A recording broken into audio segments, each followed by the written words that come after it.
রব্বুল আলামিন বলেন যাও কথা দিলাম, লাহুমুল বুশরা ফিল হায়াতিদ দুনিয়া ওয়া ফিল আখিরাহ, দুনিয়া তোমার আখিরাত তোমার। দুনিয়াও তোমার আখিরাতও তোমার। দুনিয়াতে তোমার যখন যা লাগে সব দিয়ে দিব, শুধু যখন যা লাগে তা দিব না, তুমি যদি কারোর জন্য সুপারিশ করো তাকেও দিয়ে দিব। লাহুমুল বুশরা ফিল হায়াতিদ দুনিয়া ওয়া ফিল আখিরাহ, দুনিয়াতেও তোমার জন্য সুসংবাদ, আখিরাতেও সুসংবাদ। আলা ইন্না আউলিয়া আল্লাহ লা খাউফুন আলাইহিম ওয়া লা হুম ইয়াহজানুন আল্লাযীনা আমানু ওয়া কানু ইয়াত্তাকুন। আল্লাহ তাআলা বলেন শুনো, আলা মানে শুনো শুনো শুনো, আলা অর্থ কি? শুনো শুনো শুনো। আলা ইন্না আউলিয়া আল্লাহ, কেউ যদি আমার বন্ধু হয়ে যায়, আল্লাহ তাআলা বলেন কেউ যদি আমার বন্ধু হয়ে যায়, ফালা খাউফুন আলাইহিম ওয়ালা হুম ইয়াহজানুন, তার আর কোনো ভয় নাই, আর কোনো চিন্তা নাই। সুবহানাল্লাহ। আমার করাচির হযরত মাওলানা শাহ হাকিম মোহাম্মদ আখতার রাহিমাহুল্লাহ তাআলা তিনি বলতেন এটা হলো আল্লাহ তাআলার পক্ষ থেকে বাদশাহী পেগাম। এটা কি? বাদশাহী পেগাম। হযরত বলতেন এটা শাহানা অফার, শাহানা অফার, বাদশাহী অফার, বাদশাহী অফার। বাদশা যেমন কি বলে, যাও এটা করো, আমি আছি, আমি দেখব, চিন্তা করবা না। তা আল্লাহ তাআলা বলেন তুমি যদি আমার বন্ধু হয়ে যাও, যাও, কোনো টেনশন নাই, আমি আছি। কি ভাই? হ্যাঁ কি ভাই? আচ্ছা, ঢাকার ডিসি সাহেব যদি আপনার বন্ধু হয়, আর আপনি ঢাকা ঢুকছেন রাত 2টা বাজে, আপনার কাছে সাহস লাগে কিনা? হ্যাঁ, যদি ডিআইজি, ঢাকার ডিআইজি যদি আপনার দোস্ত হয়, আপনি রাত 3টা বাজে ঢাকা ঢুকছেন, আপনার কাছে কিছুটা সাহস লাগে না? লাগে না বলেন? আরে ডিআইজি আমার বন্ধু বেটা, ডিআইজি আমার বন্ধু বেটা। যদি আইজি বন্ধু হয় তো কেমন হবে? যদি সেনাপ্রধান যদি বন্ধু হয় তো কেমন হবে? আর সে আজিমের মালিক যদি বন্ধু হয় তো কেমন হবে? কি হয়? আর আজিমের মালিক যদি বন্ধু হয় তো কেমন হবে? আর আজিমের মালিককে বন্ধু বানানো সহজ না কঠিন? সহজ। ফরজ ওয়াজিব ছাড়বো না, কোনো গুনাহ করব না, ফরজ ওয়াজিব ছাড়বো না, কোনো সুন্নত ছাড়বো না, কোনো নফল ছাড়বো না, কোনো গুনাহ করব না। আচ্ছা, এই স্লোগানটা লইয়া যদি বাড়ি যাওয়া যায়, হ্যাঁ কি হয়? আমি বললাম রব্বুল আলামিন যদি কেউ আপনার বন্ধু হয়ে যায়, আপনি তাকে আর কি দিবেন? রব্বুল আলামিন বলেন যাও কথা দিলাম, লাহুমুল বুশরা ফিল হায়াতিদ দুনিয়া ওয়া ফিল আখিরাহ, দুনিয়া তোমার আখিরাত তোমার। দুনিয়াও তোমার আখিরাতও তোমার। দুনিয়াতে তোমার যখন যা লাগে সব দিয়ে দিব, শুধু যখন যা লাগে তা দিব না, তুমি যদি কারোর জন্য সুপারিশ করো তাকেও দিয়ে দিব। লাহুমুল বুশরা ফিল হায়াতিদ দুনিয়া ওয়া ফিল আখিরাহ, দুনিয়াতেও তোমার জন্য সুসংবাদ, আখিরাতেও সুসংবাদ। তুমি যদি আল্লাহর ওলি হয়ে যাও, তুমি যদি 2 কাজ বলা হয়ে যাও, আল্লাযীনা আমানু ওয়া কানু ইয়াত্তাকুন, তুমি যদি ঈমানওয়ালা হও আর তাকওয়াওয়ালা হও, ঈমানওয়ালা তাকওয়াওয়ালা, বলেন তাক না বুঝলে আবার বুঝতো না, তাকওয়াওয়ালা বলেন। হাজারো মুসলমান তো এখন এই শব্দই জানে না, আছে না? নাই বলে, হাজারো মুসলমান এই শব্দই জানে না। তাকওয়া, তাকওয়া, তাকওয়া, ওয়াল আকিবাতু লিত্তাকওয়া, ওয়াল আকিবাতু লিত্তাকওয়া। রব্বুল আলামিন বলেন জীবনের শেষ পরিণাম ফল আয় হুসনুল আকিবাতে, শেষ ভালো পরিণতি কার জন্য জানো? ভালো ফলাফল কার জন্য জানো? শুধুই তাকওয়ার বুনিয়াদে। সুবহানাল্লাহ। শুধু কিসের বুনিয়াদে বলেন? তো আল্লাহ তাআলা বলেন, অন্যদিকে চলে গেলে সময় চলে যাবে, আমি আমার মূল আলোচনা চলে আসি। ইন্নালিল মুত্তাকিনা মাফাজা, ইন্নালিল মুত্তাকিন, যদি তুমি মুত্তাকি হয়ে যাও, যদি তুমি কি হয়ে যাও? মুত্তাকি। আল্লাহ আমাদেরকে মুত্তাকি বানায় দেন। আল্লাহ আল্লাহ আমাদেরকে মুত্তাকি বানায় দেন। ওয়াজআলনা লিল মুত্তাকিনা ইমামা। আজীব না? নবী দোয়া করে ওয়াজআলনা লিল মুত্তাকিনা ইমামা, আল্লাহ আমাকে মুত্তাকিদের ইমাম বানিয়ে দাও।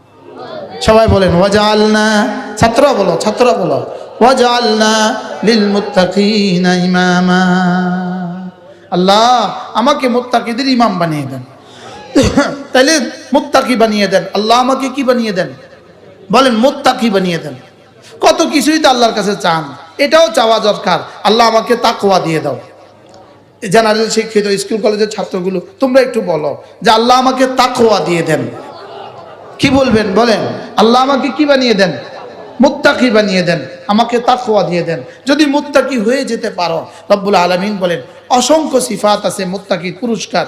আমার একটা মুস্তাকিল কিতাব আছে, কিতাবটার নাম তাকওয়া। আমার লেখা একটা কিতাব আছে, কিতাবটার নাম কি?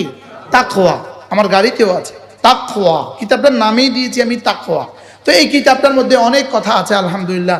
মুত্তাকি যদি কেউ হয়ে যায়, রব্বে কারীম প্রথম শব্দ, তুমি যদি মুত্তাকি হয়ে যাও আমি তোমাকে হেদায়েত দিব, এটা আমার সিদ্ধান্ত। মুত্তাকি হয়ে গেলে কি দিবে বলেন? হেদায়েত দিয়ে দিবে। আপনি বলবেন যে মুত্তাকি তো হেদায়েত প্রাপ্তই, মুত্তাকিকে আবার হেদায়েত দিবে কিভাবে?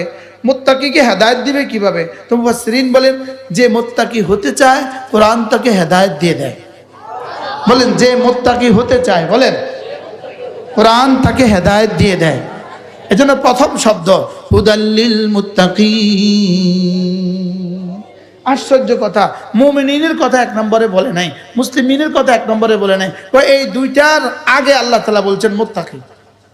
আলিফ লাম মিম যালিকাল কিতাবু লা রাইবা ফীহি, পড়েন হুদাল্লিল মুত্তাকিন। প্রথম শব্দ হুদাল্লিল মুত্তাকিন, আইসাইরিনা ইলাত তাকওয়া। যারা না মুত্তাকি, তাকওয়ার দিকে যেতে চায়, তারা না মুত্তাকি হতে চায়, কোরআন তাদেরকে হেদায়েত দিয়েই দেয়। তাহলে বোঝা গেছে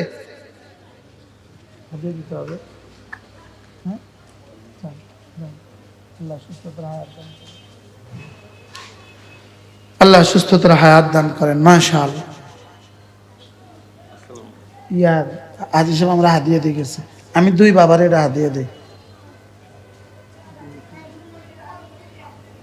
আজ হিসেবে আমরা হাদিয়া দিয়ে গেছি, আমি দুই বাবার হাদিয়া দিয়েছি। হুদাল্লিল মুত্তাকিন। কোরআন কাকে হেদায়েত দিবে? বলো না বাবা, বলো না। মুত্তাকিকে হেদায়েত দিবে। কাকে হেদায়েত দিবে?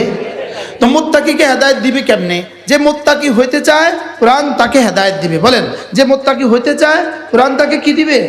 কোরআন কাকে হেদায়েত দিবে? বলেন যে মুত্তাকি কি? আবার বলেন যে মুত্তাকি হইতে চায়। যেই মুত্তাকি হইতে চায় কোরআন তাকে হেদায়েত দিবে। সুবহানাল্লাহ। এই জন্য আমাদের এক বুজুর্গ ছিলেন হযরত মাওলানা ওমর পালনপুরি রহমতুল্লাহি আলাইহি। হযরত একবার অনেক বছর আগে, আমার মনে হয়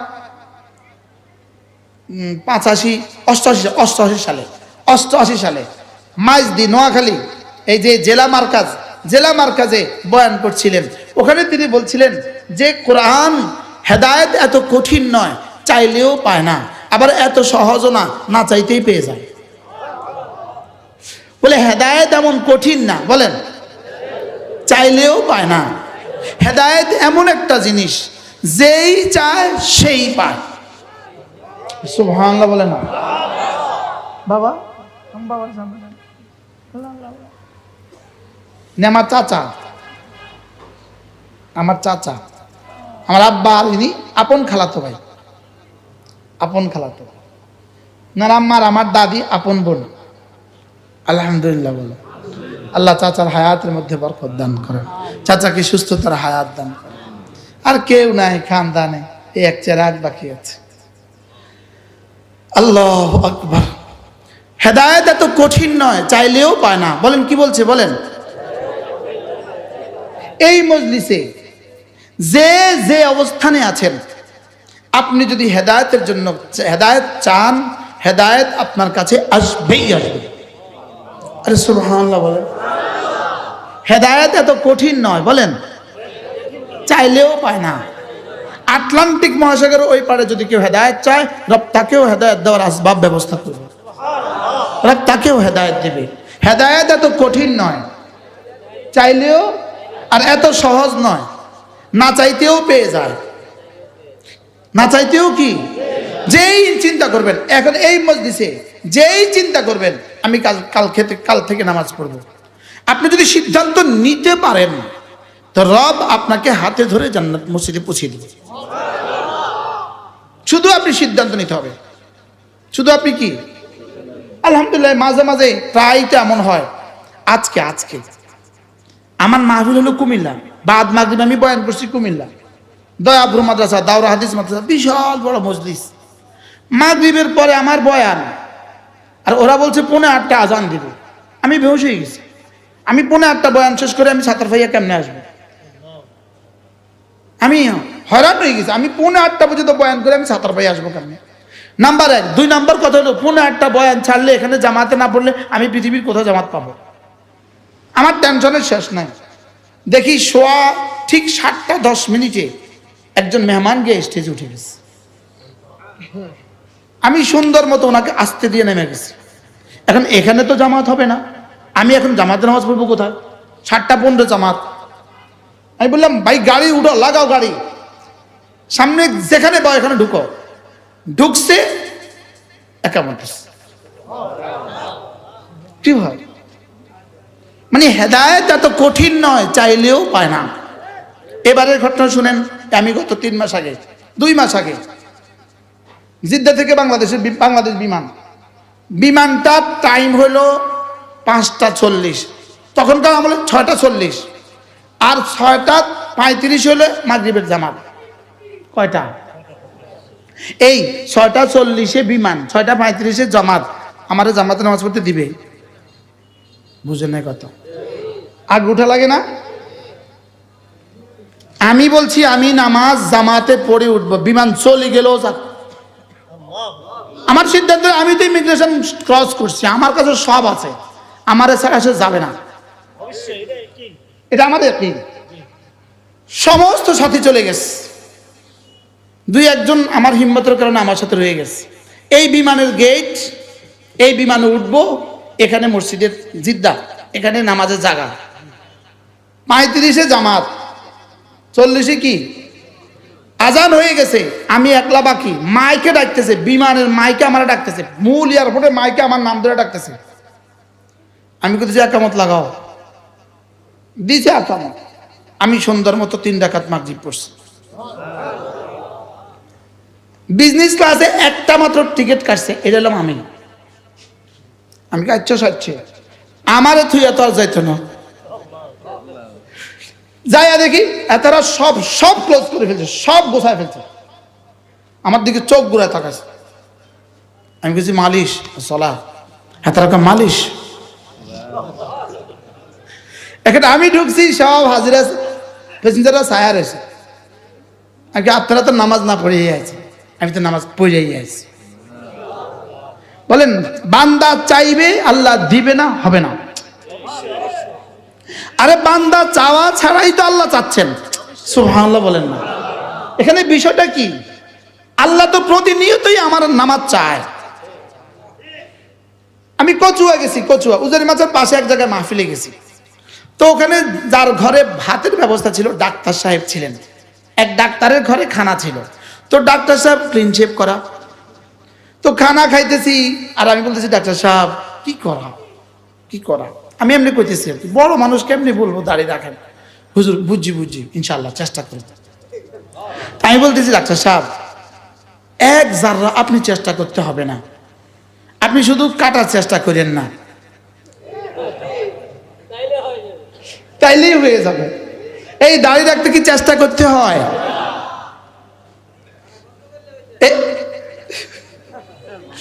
কাটতে কি লাগে? চেষ্টা লাগে, লেকিন রাখতে কি লাগে না? আমার পীর ও মুর্শিদ হযরত মাওলানা জমিরউদ্দিন নানুপুরি রহমতুল্লাহ বলতেন, সিগারেট খাইতে পয়সা নষ্ট হয়, না খাইতে কোনো পয়সা নষ্ট হয় না। খাইতে কষ্ট হয়, না খাইতে কোনো কষ্ট হয় না। হুজুর বলতেন দাড়ি কাটতে কষ্ট হয়, না কাটতে কোনো কষ্ট হয় না। দাড়ি রাখতে কষ্ট হয় না, কাটতে কি হয়? আমরা যে দাড়ি রাখছি কোনোদিন কষ্ট হয়েছে আমগো? আর যারা কাটে তাগো কিরকম কষ্ট? মাঝে মাঝে কাইটা যায়, মাঝে মাঝে ছোক্কা লাগে। আর লাগে না? আরে হুজুর বলতেন ইনিও আমরা দুজন একসাথে পড়ছি। আমি আর মাওলানা শফিক সাহেব। আল্লাহ শফিক ভাইয়ের হায়াতের মধ্যে বরকত দান করো। আমরা একসাথে বসছি, মাঝে মাঝে উনি ইবাদত পড়তো, মাঝে মাঝে আমি ইবাদত পড়তাম। সমস্ত গুনাহ করতে পয়সা নষ্ট, সময় নষ্ট, শরীর নষ্ট। বলেন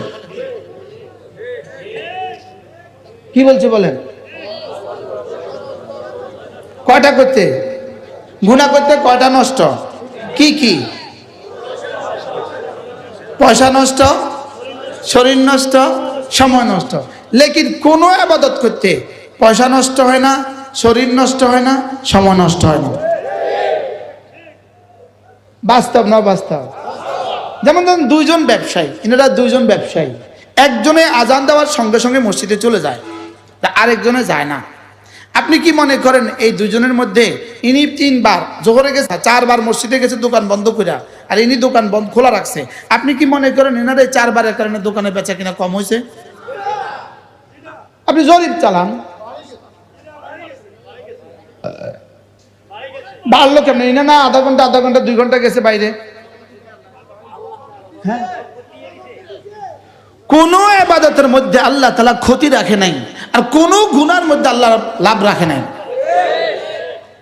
কোন আদ্দা ওয়াদ দাওয়া, একটা কিতাব আছে আদ্দা ওয়াদ দাওয়া, আলহামদুলিল্লাহ আমি এখন এটা বাংলা করতেছি, আমাদের বাজারে আসবে। আদ্দা ওয়াদ দাওয়া, দা মানে কি? ঔষধ। আর দাওয়া মানে কি? অসুখ। দা মানে অসুখ, আর দাওয়া মানে ঔষধ। অসুখ এবং ঔষধ। কিতাবটার নাম কি? অসুখ এবং কি? ঔষধ। এটার মধ্যে লিখছে কোন নাফরমানির মধ্যে আল্লাহ তাআলা জাগতিক কোনো উপকার রাখে নাই। সুবহানাল্লাহ বলবেন না? কোন গুনাহের মধ্যে বলেন দুনিয়ার কোনো উপকার রাখে নাই, আর কোন ইবাদতের মধ্যে দুনিয়ার কোনো ক্ষতি রাখে নাই। সুবহানাল্লাহ বলেন। যদি ইবাদতের মধ্যে ক্ষতি রাখতো এটা ইবাদত হইতো না, আর গুনাহের মধ্যে উপকার রাখতো এটাকে গুনাহ বানাইতো না। আজীব না? কোন গুনাহের মধ্যে কি রাখে নাই? কোনো উপকার রাখে নাই। কোন হারামের মধ্যে এক জাররা যেটা হারাম এটার মধ্যে কোনো উপকার রাখে নাই। এটা অনেকে শিয়ালের গোশতের মধ্যে উপকার আছে না, শিয়ালের গোশতের মধ্যে উপকার হইতে পারে না, হারামের মধ্যে উপকার নাই। কি বলছি বলেন? হারামের মধ্যে কি নাই? যেটা উপকারী হইতো এটা হারাম করতো না, উপকারী হইতো এটা কি করতো না। শিয়ালের গোশতের মধ্যে উপকার আছে, এটা শয়তানে কয়। কে বলে বলেন? যেটা হারাম হবে এটা উপকারী হবে কেন, আর যেটা উপকারী হবে সেটা হারাম হবে কেন? বুঝাতে পারছি? আল্লাহ বুঝছে তো হুজুর, মাশাআল্লাহ। হ্যাঁ, এজন্য মুত্তাকি মানে ফরজ ওয়াজিব ছাড়ে না। আমাদের আল্লামা নুরুল ইসলাম ওলিপুরি দামাত বারাকাতুহু তিনি বড় সুন্দর বলেন। তিনি বলেন যে ফরজ ওয়াজিব কেন করব? তিনি বলেন ফরজ ওয়াজিব করব জাহান্নাম থেকে বাঁচার জন্য। ফরজ ওয়াজিব কেন করব বলেন? আপনি কি মনে করেন ফরজ ওয়াজিব ছেড়ে দিবে আর সে হাসতে হাসতে জান্নাতে চলে যাবে? কি তাহলে ফরজ ওয়াজিব কেন করতে হয়? জাহান্নাম থেকে বাঁচার জন্য। গুনাহ ছাড়তে হয় কেন? গুনাহ ছাড়তে হয় জান্নাতে যাওয়ার জন্য। সুবহানাল্লাহ বলেন। আমরা আগে মনে করতাম গুনাহ ছাড়তে হয় জাহান্নাম থেকে বাঁচার জন্য, আর ফরজ ওয়াজিব করতে হয় জান্নাতে যাওয়ার জন্য। না, ফরজ ওয়াজিব করতে হয় জাহান্নাম থেকে বাঁচার জন্য। সুবহানাল্লাহ বলেন। ফরজ ওয়াজিব করতে হয় কেন বলেন? জাহান্নাম থেকে বাঁচার জন্য। যে ফরজ ওয়াজিব করবে, ফরজ ওয়াজিবের হক আদায় করবে, ইনশাআল্লাহ সে জাহান্নামে যাবে না। ইনশাআল্লাহ বলেন। ইনশাআল্লাহ। যে ফরজ ওয়াজিবের কি আদায় করবে? হক আদায় করবে, সে কি? আরে সে জাহান্নামে যাবে না। মজার বিষয় হলো ফরজ ওয়াজিব করলে জাহান্নামে যাবে না কেন? ফরজ ওয়াজিব করার পরে যদি খোদা না খাস্তা কিছু গুনাহ হয়ে যায়, কিছু গুনাহ যদি হয়ে যায় তো আল্লাহ তাআলা এটাকে মাফ করে দিবেন। কি মেরে ভাইও, কোরআন কারীম পুরোটাই নূর। বলেন কোরআন পুরোটাই কি? বলেন কোরআন পুরোটাই নূর। চেরাগ যেমন ছোট চেরাগও নূর, ছোট চেরাগ থেকেও আলো, বড় চেরাগ থেকেও আলো। এজন্য আল্লামা আনোয়ার শাহ কাশ্মীরি আলাইহি রহমা, আপনারাও বসেন, সবাই বসায় দেন, সবাই বসায় দেন। আল্লামা কাশ্মীরি আলাইহি রহমা তিনি বলেন, তার বিখ্যাত কিতাব ফয়জুল বারির মধ্যে তিনি লিখছেন, কোনো মানুষের যদি পিপাসা লাগে তো তার মনে হয় সেজন্য এক জগ পানি পান করবে, এক কলসি পান করবে। আর যদি সে এক কলসি না পায় তো এক গ্লাস যদি পান করে কিছুটা হলেও পিপাসা নিবারিত হয়। তিনি বলেন যে পানির যেমন এক ফোঁটার মধ্যেও পিপাসা নিবারণের যোগ্যতা আছে, ঠিক তেমনিভাবে কোরআনের এক এক শব্দের মধ্যেও আল্লাহ তাআলা হেদায়েত রেখে দিয়েছেন।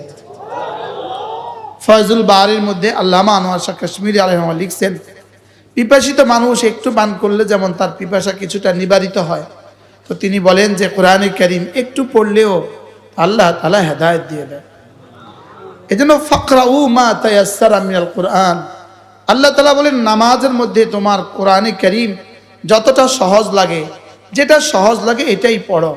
যদি এই আয়াতে কারিমা না হইতো, যদি এই আয়াতে কারিমা নাজিল না হইতো, তাইলে সূরা বাকারা পড়া লাগতো মাগরিবের নামাজের প্রথম রাকাতে।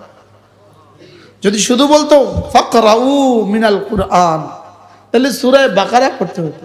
লেকিন রব বড় সহজ করে বলেছেন মা তায়াসসারা মিনাল কুরআন, বলেন মা তায়াসসারা মিনাল। হুজুর আছেন?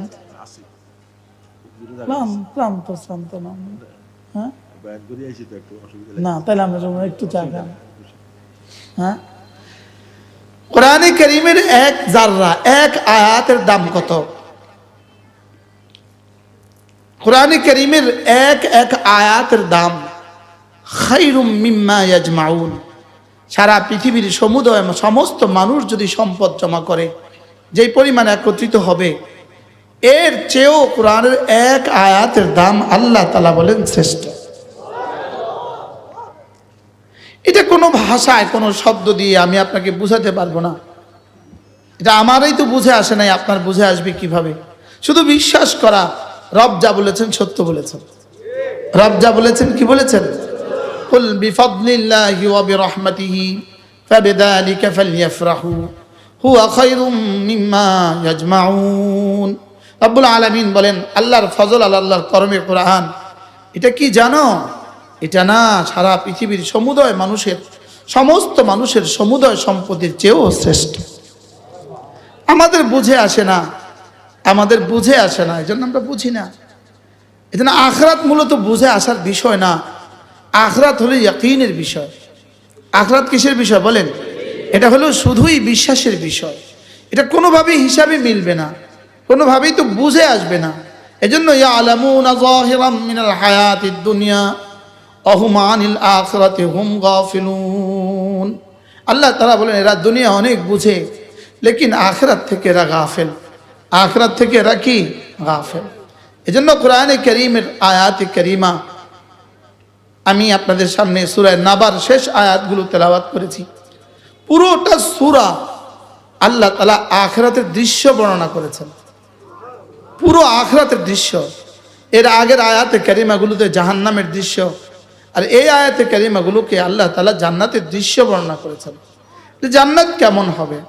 জান্নাত মূলত বানানো হয়ে গেছে। বলেন জান্নাত বানানো হয়ে গেছে। বলেন জান্নাত কি বানানো হয়ে গেছে? জান্নাত বানানো হয়ে গেছে। এবং কার জন্য বানানো হয়ে গেছে? রব্বে কারীম বলেন উইদ্দাত লিল মুত্তাকিন, মুত্তাকিদের জন্য জান্নাত বানানো হয়ে গেছে। কি? তো জান্নাত তো বানানো হয়ে গেছে কাদের জন্য? মুত্তাকিদের জন্য। এখন আমাদের হওয়া লাগবে মুত্তাকি। বলেন জান্নাত বানানো হয়ে গেছে, হবে না হয়ে গেছে? আচ্ছা, দুলহা শ্বশুর বাড়িতে আসবে, কালকে মেয়ের বিয়ে, আজকে মেয়ের বিয়ে, দুলহা আসবে রাত্রে এখানে। এখানে খাট কি আজকে বানাবে না আগে বানানো হয়ে গেছে? বাথরুম কি ও আসলে বানাবে না আগে বানানো হয়ে গেছে? ঘরের টাইলসের কাজ কি আজকে বানাবে না আগে বানানো হয়ে গেছে? ঠিক আল্লাহ তাআলা বলেন উইদ্দাত লিল মুত্তাকিন, জান্নাত মুত্তাকিদের জন্য বানানো হয়ে গেছে। জান্নাত মুত্তাকিদের জন্য কি বানানো হয়ে গেছে। এখন মুত্তাকি কারা? আমার পীর ও মুর্শিদ হযরত মাওলানা সুলতান আহমদ নানুপুরি রহমতুল্লাহি আলাইহি, আল্লাহ আমার হুজুরের কবরকে জান্নাতের টুকরো বানিয়ে দেন। হুজুরের ভাষায় বলতেন, হুজুর বলতেন পৃথিবীতে মুত্তাকি হওয়া এটা ম্যাচ কেনার চেয়েও সহজ। কি বলতেন বলেন? মুত্তাকি হওয়া ম্যাচ কেনার চেয়েও সহজ। হুজুর বলতেন ফরজ ওয়াজিব ছাড়বো না, কোনো গুনাহ করব না, মুত্তাকি হয়ে গেছে। কি বলছে বলেন? ফরজ ওয়াজিব ছাড়ে না, কোনো গুনাহ করে না, এ মানুষটা মুত্তাকি হয়ে গেছে। বলো তো বন্ধু, মুত্তাকি কে হয়ে গেছে বলো? ফরজ ওয়াজিব ছাড়ে না, কোনো গুনাহ কি, এ লোক কি হয়ে গেছে? মুত্তাকি হয়ে গেছে। তো আল্লাহ তাআলা বলেন, জানো তুমি যদি আমার মুত্তাকি হয়ে যাও, আমি না তোমাকে আমার বন্ধু বলে দেব। জি, কি ভাই, যদি ডক্টর ইউনূসের বন্ধু হয় কেউ, তো কি অবস্থা বলে? কি ইনি ডক্টর ইউনূস সাহেবের বন্ধু? বন্ধু ইনি যদি আরশে আজিমে মালিকের বন্ধু হয়। হযরত মাওলানা হাবিবুল্লাহ মিসবাহ রাহমাহুল্লাহ হুজুর একটু আগে বললেন, আল্লাহ তার কবরকে জান্নাতের টুকরো বানিয়ে দেন।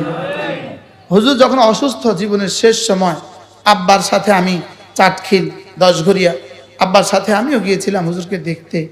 তো আব্বা হুজুরকে বললেন যে হুজুর আমার ছেলের জন্য একটু দোয়া করে দেন। আমারে বলতেছে ওর জন্য একটু দোয়া করে দেন, আপনি তো নিশ্চিত আল্লাহর ওলি। হুজুরে কি বলতেছেন শুনেন, হুজুর বলতেছেন শুনেন, মাওলানা আব্বারে কইতেছে আপনিও আল্লাহর ওলি। হুজুর বলতেছে, তো নিজেই বলতেছে ইন আউলিয়াউহু ইল্লাল মুত্তাকুন। এই জীবনে হুজুরের মুখ থেকে আমার শেষ শব্দ, এরপরে হয়তো 15 দিন পরে হুজুর ইন্তেকাল হয়ে গেছে। হুজুর বলেন যে ইন আউলিয়াউহু ইল্লাল মুত্তাকুন, যে আল মুত্তাকি যারা, সকলেই আল্লাহ তাআলার বন্ধু। তাহলে রিকশাওয়ালাও মুত্তাকি হইতে পারে, সিএনজিওয়ালাও মুত্তাকি হইতে পারে। মুত্তাকি হলে শুধু দুটো কাজ, 1 নম্বরে হলো ফরজ ওয়াজিব ছাড়বে না, 2 নম্বরে হলো কোনো গুনাহ করবে না। বলেন